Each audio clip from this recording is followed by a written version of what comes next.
اور یہ ایسی اسمبلی کی اس کا تو بالکل ہی آپ سمجھیں کہ جو عزت ہے نا یہ ختم کرنے نکلے ہوئے ہیں جس طریقے سے جا رہے ہیں. کیسے اس کا وقار بحال ہوگا؟ 25 کروڑ عوام کی اجتماعی دانشگاہ ہے یہ. بات تو یہی ہے نا جی، جب جہاں پر ایسے گھس بیٹھے ہوں گے جن کو لوگوں نے ووٹ نہیں دیا، وہاں سے آپ بسم اللہ کریں گے، پھر آپ اس میں اور اضافہ کرتے رہیں گے ہر طریقے سے، تو یہ اس اسمبلی کا وقار جو ہے یہ بحال اس انداز میں تو نہیں ہوتا. اور دوسری بات یہ ہے کہ آپ کو پتہ ہے کہ لوگوں نے کتنے مشکل حالات میں آ کے ووٹ دیا. ایک خاموش ووٹ تھا، یہ الیکشن نہیں تھا، یہ ریفرینڈم تھا. اور اس ریفرینڈم کے رزلٹ کو اگر آپ نہیں مانتے اور آپ اپنی من مانی کرنے کے ہر طریقے اڈاپٹ کرتے ہیں، آپ کوشش کرتے ہیں جی ہمارے پاس اتنے لوگ آ جائیں جہاں پہ ہم آئین کے ساتھ بھی وہی کھلواڑ کریں جو ہم پورے ملک کے ساتھ کرتے رہیں، تو یہ حالات جو ہے نا ہاتھوں سے باہر چلے جائیں گے لوگوں کے.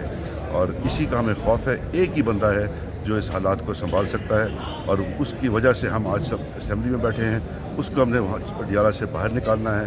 اور ان کی اگر کوئی عقل رہ گئی ہے تو ان کو ضروری یہ ہے کہ اس کو اس ملک کی باغ دوڑ سنبھالنے کا موقع دیں.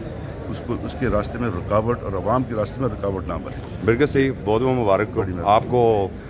وزارت ملی ہے صوبائی، کیا توقعات ہیں نذیر عباسی صاحب سے؟ اچھا آپ کہہ رہے ہیں بس جی اللہ تعالیٰ جو ہے وہ ہمارے علاقے کے لوگوں کو اپٹواد کے لیے، صوبے کے لیے، پورے ہزارہ کے لیے ہمیں خدمت کا موقع دے اور حالات بہتر کرنے. بڑے سوچ ہے ہماری، خیالات ہیں، اب ان کو عملی جمع ہم پہنا سکیں.